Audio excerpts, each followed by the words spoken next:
Are wearable tracking devices that provide data for sleep helpful? In today's episode, we will answer 3 questions. How does glucose interplay with sleep? How is the Ultrahuman ring different from the Oura ring? What are the 10 key inputs in Ultrahuman and how can these help you? Mohit Kumar is the founder and CEO of Ultrahuman. Ultrahuman is an India-based company to release a wearable that tracks sleep. They've done deep research into how sleep and glucose are interrelated. Ultrahuman is a metabolic fitness company which helps people reach optimal metabolic fitness. I felt Mohit was the perfect person to speak about the connection between wearables, data provided by wearables, and sleep. Let's get started.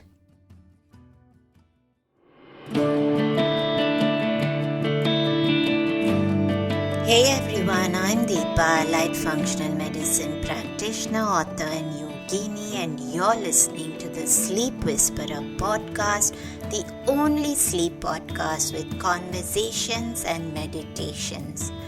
I'm on a mission to share profoundly insightful sleep conversations with global visionaries that merge together functional medicine and ancient wisdom. Breathe in bliss through weekly guided meditations and let yourself enter the land of dreams. Together, let's unravel the pieces, get to the roots, and understand the right tools to transform your sleep completely. Through this podcast, I want you to dream the best version of yourself. It's time to regain hope and begin your sleep journey. Mohit, welcome to the Sleep Whisperer podcast. I would love for you to jump first into talking a little bit about Ultrahuman, your journey, what got you fascinated into looking at sleep diagnostics. And I do think that India needed something like this because there's so much emphasis on the Oura ring all over the world. So what brought you into this space? Yeah, so it's a pleasure to be here, Deepa, and I think to tell you a little bit about who we are, what we do.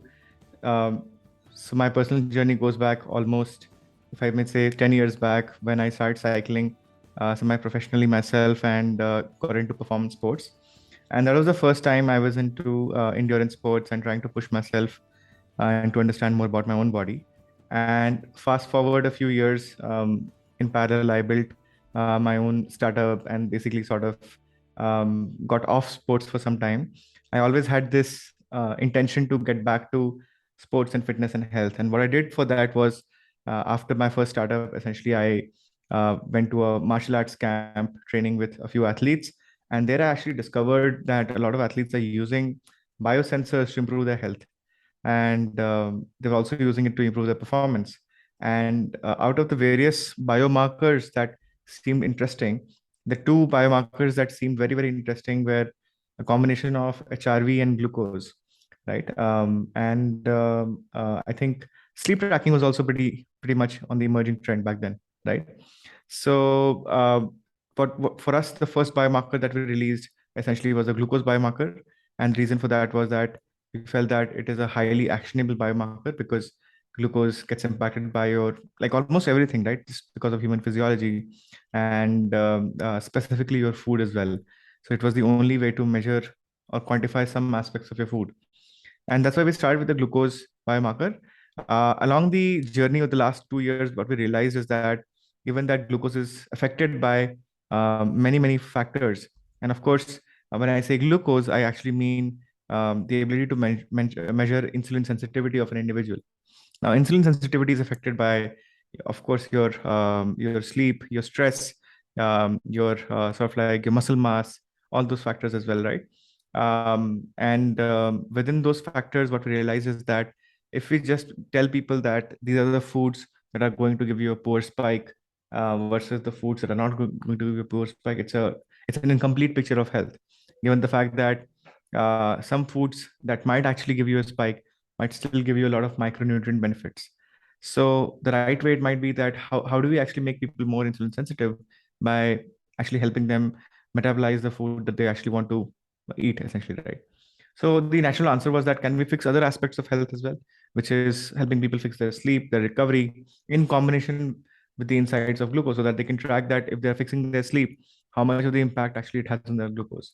So that was the genesis of us thinking more about sleep and recovery and movement as other additional biomarkers on the platform. And the first product we launched was almost 1.5 years back, almost you can say in June last year, which was the CGM, and which helped people measure the glucose biomarker. We released another hardware in July this year called the Ultrahuman ring, which essentially helps you measure your state of recovery, sleep, and movement. And so these are the biomarkers that we actually deal with. And Mohit, I did an episode a while ago with Dr. Benjamin Bickman. I don't know if you've heard of him. He's quite he speaks a lot about insulin, and he's done a lot of work on insulin. And we spoke in detail about the bidirectional aspect of insulin and sleep. So let's just look at what is when you've looked at the data from, you've had opportunity to look at so much of data in this connection between blood sugar, insulin, and sleep. What Yeah. have you discovered? How is it that sleep affects blood sugar, glucose metabolism, insulin sensitivity, or is it that poor blood glucose metabolism impacts sleep? Is it both ways? What is actually happening? Absolutely. So let's look at the observational data here, right? So on both the ends, what we know from research essentially is that, of course, there is a sleep correlation with insulin sensitivity, sleep sufficiency, sleep quality correlation with insulin sensitivity. Now, in data, how that appears is that people who are chronically sleep deprived, and even if they spend, like, you can say, weeks recovering from their sleep deficit, still see very, very minor increment in their insulin sensitivity improvement. On the other hand, just one night's lack of a good sleep can actually affect insulin sensitivity. And we were measuring this over the last few weeks for the larger database that we have.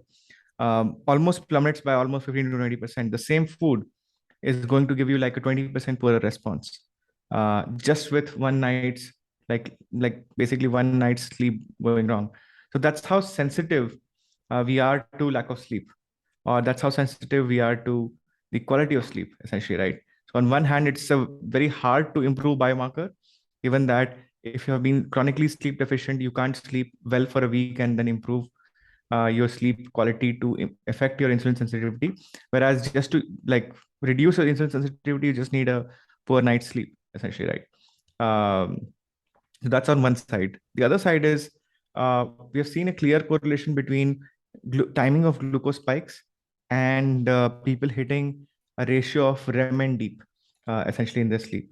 And that pretty much happens because what we've seen is that when people hit a glucose spike pretty close to when their sleep start time, generally, what we've seen is that their heart rate actually drops much later. And because it drops very, very, very late, the problem is that for people to get, let's say, sort of like enough deep sleep, that capability goes down over time. So this is a marker that we have been trying to study, like what is the ideal distance between a glycemic spike and your sleep start. And interestingly, this has proven to be different for different people. Like for some people, we have seen inverse correlation as well, whereas where elevated levels of glucose is actually pretty okay, and actually helps aid improve sleep quality to some extent. But in majority, what we have seen is that having a little bit of space between your uh, last glucose spike and your sleep start time helps you drop your heart rate significantly faster, and that affects your sleep quality. I'd be so curious to see what are the other aspects that interplay with these differentiations in people. I myself haven't had opportunity to use your device. I'd love for us to go into the device itself, because you've introduced this ring. How is it different from the Oura ring? What made you think of having one more sleep diagnostic tool? And talk us through what actually happens. So we wear it. What do we understand? I know a lot of times, Mohit, that people have sleep diagnostic devices and they don't know what to do with the information. So I have had people send me some of that information. They say, I get all of this, but I have no idea what am I supposed to do with it. So maybe talk us through, as you would guide me as a new user to the ring, and what can I expect? What do I look at? How is it going to help me? How is it different from the Aura ring? Absolutely. So the difference, okay, the architecture with which the platform is built is that there are input biomarkers. So for example, your lifestyle, you can divide your lifestyle into, let's say, 10 different biomarkers, right? Like sleep, stress, recovery, movement, etc. Right? Then there are some, you can say, output biomarkers in terms of glucose metabolism being an output biomarker in some cases, because all of these input biomarkers affect the output biomarkers, right? And there are some outcome biomarkers that we call essentially, right? So the outcome ones are essentially what is the impact of lack of glucose, let's say disposal or insulin sensitivity in your body, right? So that is an outcome. Increased insulin sensitivity is an outcome, decreased insulin sensitivity is an outcome, right? It's at three layers. So input, output, and outcome, right? Um, at the first version of the platform, we had the output parameters, like essentially this is what my insulin sensitivity is, and hence this is the state of my health, right? My insulin sensitivity affects my various cardiovascular parameters, my state of metabolic like health, etc. Right? All those factors. In some cases, you can see correlation between visceral fat, correlation between various liver enzyme factors, etc., along with insulin sensitivity, right? Because direct correlation with your, like you can say, fatty liver disorders, etc., as well, right? We never had a view on input biomarkers, and the first iteration in our head was that there's so many ways to get input biomarkers. Why don't we just go out and look for, let's say, an Aura ring or a Whoop device or an Apple Watch, etc., right? And we realized after integrating some of these biomarkers, and if you have followed the evolution of the platform, is that the first version that came out was with third-party variables, right? To extract data and to integrate all of these data sources. And what we realized is that we need much more control over the data sources, because if we want to create, let's say, deeper correlations, like the one we spoke about just before this, right? That I want to measure the difference between a glucose spike and basically when the heart rate dropped to its minima. And I want to measure this and create like a personal profile for people, because then food timing could be customized for every individual potentially, right? Now, this control is not sort of like there in a third party platform, because the third party platforms essentially optimize for their own end goal. So in case of Aura, for example, it's a sleep tracking platform where they try mostly optimize for sleep performance. Whereas in our case, the outcome and the output and the outcome is around insulin sensitivity, right? So the biomarkers need to be interpreted slightly differently. So this slight difference in interpretation is actually huge when it comes to implementation on the hardware front. Also in terms of like how you use metabolic parameters like temperature, for example, right? Whether you use it to improve your sleep quality, whether you use it to understand the thermogenic effects of different activities that you do. So all those are, you can say, fundamental differences on both the hardware and the software front. But in the ideal world, we would want people to actually use both. Use Aura for improved sleep performance. But if you want to understand more about your metabolism and how various biomarkers affect your metabolism, essentially, I think then the Ultrahuman ring is for you. And have you noticed anything where there have been inputs you've received where people have improved their sleep quality as a result of using the ring? So absolutely, I think what we have seen generally, and the ring is in right now in pre-order, and I think the actual consumer orders start getting shipped this month. And what we have seen with limited user testing till now is that the platform gives you a view on your recovery at the very core. In and that recovery is correlated with your glucose, in your glucose performance score, and in some ways your what we call as metabolic score, which is the score of your metabolism, right? So the higher the metabolism score, the more efficient your metabolism is. When people see this correlation, people generally see that, oh, reducing sleep means poorer metabolism by default. On days people have lower sleep, the metabolic score also plummets. On days people have higher metabolic score, interestingly, the sleep score is also significantly higher. So it's both ways, right? On one side, the correlation is much stronger. So sleep affects metabolic score always, but metabolic score might not always affect sleep score, because you can be ketogenic and your metabolic score will be higher, and you might be sleeping very, very less, essentially, right? So what we have seen is that, given that there are like one side there is 100% dependency, on the other side there is at least 50-60% dependency between both the scores.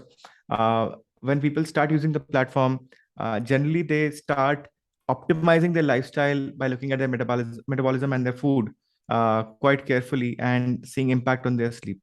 And the sleep tracking happens as a step two, not as a step one. So people start with optimizing their metabolism and then look at like, oh, there are additional factors to optimize the metabolism, which is essentially sleep and everything else. And I think what I got from that, Mohit, is that the importance of sleep can never be questioned, because obviously, if you're saying that correlation where sleep always impacts metabolic health, that shows us how vital sleep is. And I do want to ask you, when you said that people do see the score, the metabolic value, the number drops if sleep has been poor quality, is this a source of stress for people? Because a common thing that I hear when someone is using a sleep tracking device is that I just tend to get more stressed when I see that I haven't slept properly. I don't know what to do to improve it, and it's just keep making me highly stressed when I wake up and see that I've had a poor sleep score. So, any thoughts about that? Because this is a common problem that I hear with a Yeah, lot of sleep diagnostic devices. absolutely. And the feedback here is actually pretty interesting. If you look at the behavioral psychology of number tracking, not just health, right? Let's use, for example, another domain called business finance. Tracking numbers is often stressful. And the reality is that this is the stress that is a change element, right? The number is actually asking you to change something in your life. And that change is always stress, because it's not in your comfort zone, right? It is trying to push you out of your comfort zone and telling you that, oh, this is why you should not be where you are. You should actually improve from here, right? Now, the behavioral psychology here is that at different stages of your mindset, you need different triggers. So somebody who's already, you can say, in a spiral, in a downward spiral, might not get motivated enough to cross this, might actually get demotivated further if they see that they are not doing well enough, essentially, right? So this is the reason why we have to be extremely careful with what we communicate. So instead of saying that, like, you have had poor sleep score or poor sleep performance, you can say that today is the day for unwinding, or today is the day for basically doing flow movements or focusing on your recovery. It's a great day to focus on your recovery, right? I think that would be a much better pitch to people who are actually trying to figure how to get out of this downward spiral. The people who are highly motivated, they actually love this because they want to compete with themselves, right? They want to better themselves out.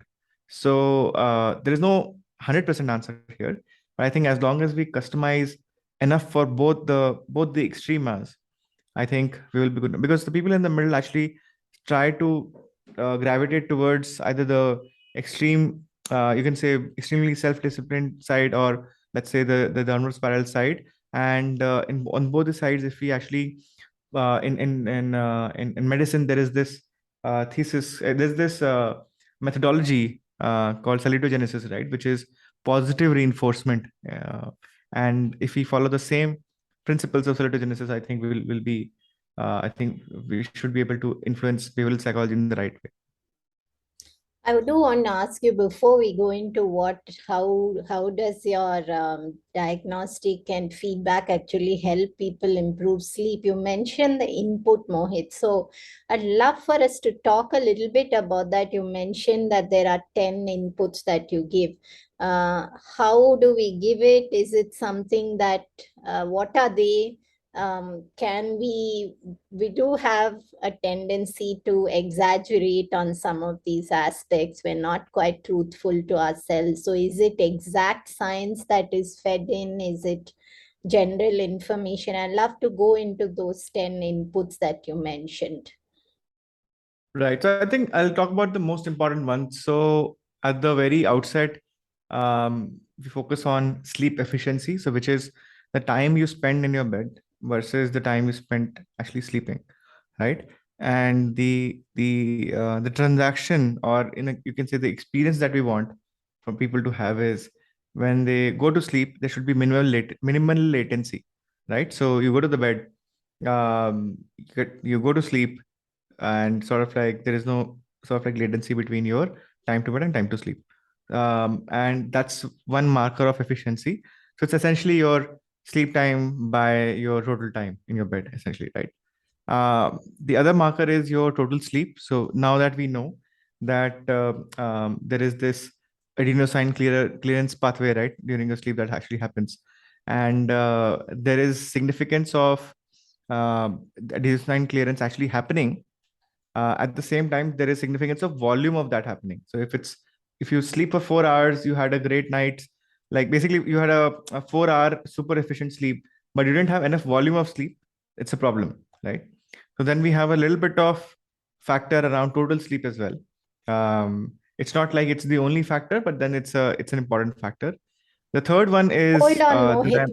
Wait. I'm going to stop you for a second because you spoke about total sleep, and I do want to ask you this: is how is that Yeah. decided? Is it, there's so much information all around today on how we have different types. Some of us are meant to sleep less, some of us sleep more. Chronotypes. Even in ancient wisdom, Ayurveda, there is that the Vata people will tend to sleep just 6 to 7 hours.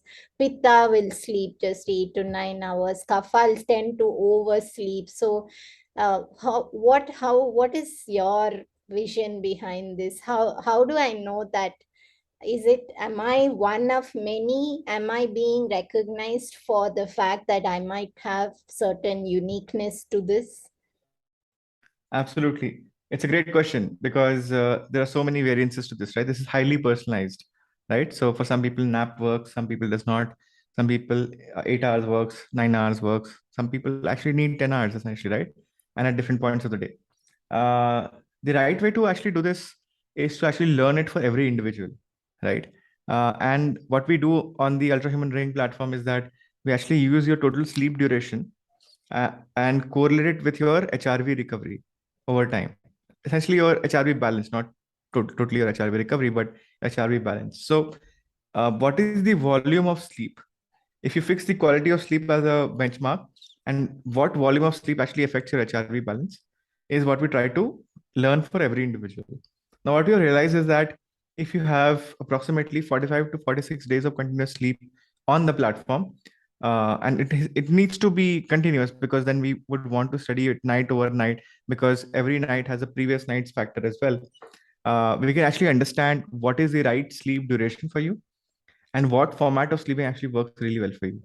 Of course, it gets more accurate as you give us more data points, but then 45 is sort of like, you can say, a critical benchmark in many ways, right? And somewhere around 50 days is what we can say. So once we have that, we actually understand that, oh, if I sleep for 4 hours, I'm actually pretty recovered.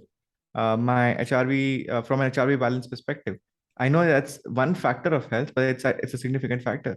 So from a temperature recovery perspective, temperature biomarker perspective, plus HRV balance perspective, if I'm recovering fairly well just with 4 hours of sleep, that might actually not be a bad thing. And we would still have some factor for more sleep, but then your weightages for less sleep might not actually be bad. So which is basically you won't get penalized as much. So that's what we have done on the platform, that the platform keeps evolving your score over time as it understands how your sleep affects your health. And let's get back to the third aspect. Absolutely.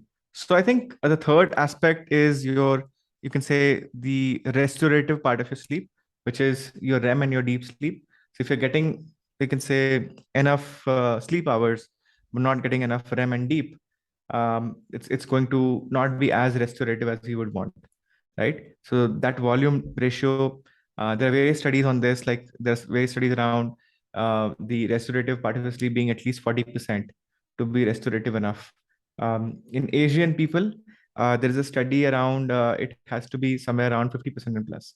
There's a 10% delta. So we're trying to figure out, like, as we go geography to geography, are there any, you can say, differences in terms of genetic racial differences, essentially, Oh, in terms of, I yeah. So love that would be that. really In interesting. fact, I think right off the top of my head, I thought of Asian people and who just generally have probably less optimal metabolic health. They do have much lower insulin sensitivity, so might just be to do with blood sugar itself. Absolutely. And I think this could be a huge, you can say, lower hanging fruit for our health, given the fact that uh, it might just be true that we are extremely sensitive to light and sleep. We already know that, by the way, because we had, like, because of melanin in our skin, we are extremely light sensitive, right? And because we're extreme light sensitive, I mean, we might just be much more sleep sensitive as well. So this is non-conclusive today, but we might actually figure out more methods as we actually expand and figure out, in some ways, what is your personalized sleep chronotype, or let's say your genotype of your sleep in many ways, right? So what is the type of sleep that actually works for you, and extend that to populations then. I love to go through all of them. I know we don't have too much time, but I would like you to give an overview of all of it. Absolutely. So I think the last few, just covering them quickly, would be around your temperature. When did your heart rate drop? And sort of like your HRV balance. These are the three factors. Temperature is pretty straightforward. So But elevated I temperature. would love to talk about temperature, Mohit, because Yeah. yes, we do have research which shows about the whole connection between core body temperature and sleep. But there's so many nuances to this, right? I mean, even if you look back at Ayurveda, you can see differentiations clearly based on body constitution, location, environment, age. I mean, there's so many factors. How do we get all of these to play a role? Absolutely. The general, okay, so starting with the general wisdom here is that when you get to the, especially get to the deep sleep or slow wave sleep zone, you should sort of like have a drop in the temperature in terms of core temperature drop. And that's why if you follow the companies in this space, there are companies like 8 Sleep that work on thermoregulation. So they create an artificial environment where the temperature drops because of your mattress, right? Not totally assisted by your body. So that's a way. And I think personally, I've experienced really interesting insights when actually sleeping at very, very cold temperatures. I mean, first of all, you don't feel it as much, but then your HRV balance is much better, essentially. So I've definitely seen an impact on my health, but I've also seen reverse happening in many, many people who are actually using thermoregulation. And I think, again, just like sleep and the REM and sleep need for every individual is different, REM and deep need for every individual is different. We might actually figure out the you can say the type of thermoregulation that is required for each one of us might actually be different. Some people want to sleep cold, some people want to sleep a little bit on the warmer side, right? And there are so many studies around threat perception around this, right? So it's all related to your chronotype, threat perception, all those scenarios. Like if your chronotype says that you are supposed to sleep late, naturally you will end up in a scenario where you're going to sleep a little bit more colder, right? Given the fact that your sleep start time is actually on the colder side, right? And when your deep sleep lands is actually sort of like correlated in some ways to your sleep timing, and the reverse as well, which is basically if you sleep a little bit early, obviously, if you wake up much earlier, you will not sort of like have the coldest part of the night being overlapping with your sleep, essentially, right? So all those factors determine. Today, we don't have enough evidence. This is the honest truth. That what is the right temperature profile for people, right? But I think, um, to your point, as we understand people and the environment in a much better way, we will be able to affect health passively for people. So while people are not focusing on their health is actually improving, because each one of these factors might actually compound over time, right? Without any active effort.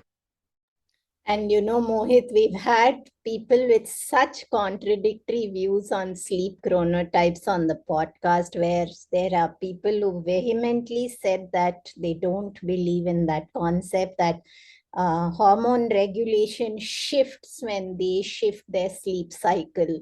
So we've had all sorts of views, and I don't want to go into that. However, I did think that the thermoregulation is a topic for another day, maybe to have you back, because I would love to debate you on. You said that, we don't use the body in some cases where we use these external aids like a chili pad or something which does that job for us. And I would possibly love to challenge you in terms of how we can use several tools from ancient wisdom to maintain temperature regulations. I think we should have a friendly debate on another day.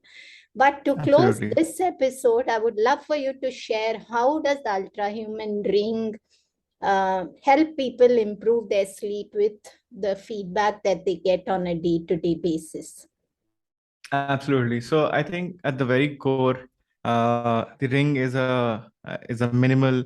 If you can see it on my finger as well, it's very, very minimal, right? So it's hardly noticeable after a few days of usage. So it's very sleep friendly. It doesn't have a screen, so essentially it does not disrupt your sleep. No notifications, no buzzers, etc. Um, the core of the sleep tracking and sleep quality improvement capability of the platform is around telling you how sleep impacts your health at the very core, right? And in a very, very actionable way. So the platform tells you that, oh, your sleep timing could be slightly different. And if that happens, here's the recommended sleep timing for you. And if you sleep according to that routine, it might actually turn out to be much better. Just try it out. It might not be true always, but if you try it out, you'll be able to validate it because you'll see impact in your HRV balance. Similarly, a lot of people don't even realize that, oh, it's just one night's sleep. How's that bad for me? I will just sleep on Sundays and Saturdays. The weekend is coming. The entire week I'll hustle and I'll just sleep it out on Saturday and Sunday. Now, it can't be farther away from truth because you can't, in some ways, you can't outsleep your chronic sleep deficiency, right? And this is a problem because a lot of people actually live their lives according to that principle, right? So if you're able to help people today to visualize what is one night's sleep worth, right? And I'll go back to actually Matthew Walker's statement on this, where he actually says that our default state might actually be sleep. It's not the wakeful state, right? So that's how important sleep could be, right? If you're able to make people understand that, maybe in the future people would understand that sleep is not just a thing that they do about their health, but probably the main thing that they need to do. And everything that we do in the day is to actually improve sleep performance, right? That's an alternate view, right? So to have a great night's sleep, you'll eat the right kind of foods, you'll exercise the right way, you'll set up your sleep environment in the right way. You'll actually deal with devices that do not disrupt your sleep. Today, most devices do disrupt your sleep. But eventually, when the importance increases, most devices will understand, or most manufacturers will understand, and companies will understand how to design devices that will not disrupt your sleep. So I think this revolution is what we want to create in this space, right? With our Ultrahuman ring and the sleep tracking capability on the platform. Great. And where can people find and know more about Ultrahuman and get the device? So you can find it on ultrahuman.com, and also on ultrahuman.com/ring. So both the places. Currently, the platform is on pre-orders. I think if you are from India, you'll obviously get it much faster. India and UAE, and then of course we're launching in other geographies. I mean, it's available for global shipping, but I think in the next few months we should be able to ship much faster in other geographies as well. Great. Thank you, Mohit, for being here, giving us your time. Wish you all the very best with Ultrahuman Ring. Great to have you on the show today. All right. Thank you so much. Thank you so much. I had a great time. In this episode, Mohit spoke about the Ultrahuman device in detail. Here's my perspective on wearables if you struggle with sleep. I have noticed several times over that wearables can increase stress in someone struggling with complex sleep challenges. No matter how wonderful data might be, if this is you and you prefer not to look at the data until you improve your sleep, listen to your instinct. Worry increases Vata dosha, and increased Vata dosha impacts sleep. Sleep does have physiological roots which can be different in each person. If you'd like to know more, schedule a strategy call to explore how I help my clients tease apart their unique roots of sleep challenges. Write to support@phytothrive.com. Have a great day. Hi everyone, I hope you enjoyed the show today. Just a reminder that this podcast is for information purposes only. It is not a substitute for professional care by a doctor or otherwise qualified health professional. This information is provided on the understanding that it does not constitute medical or other professional advice or services. If you are looking for personal help on your health journey, do seek out a qualified professional. Please do make your own healthcare decisions based upon your research and in partnership with a qualified healthcare professional. It is in no way intended as medical advice or a treatment or cure for any condition. Be sure to always directly work with a qualified practitioner before making any changes to your diet or lifestyle that may feel out of your realm of comfort or understanding. If you are looking for an allied functional medicine practitioner, do seek out more information on www.phytothrive.com. It is important that you have someone who is qualified and understands your health personally in order to provide adequate care, especially when it comes to chronic health conditions. Be sure to subscribe to the Sleep Whisperer podcast on your favorite podcast app to get each episode as soon as it launches.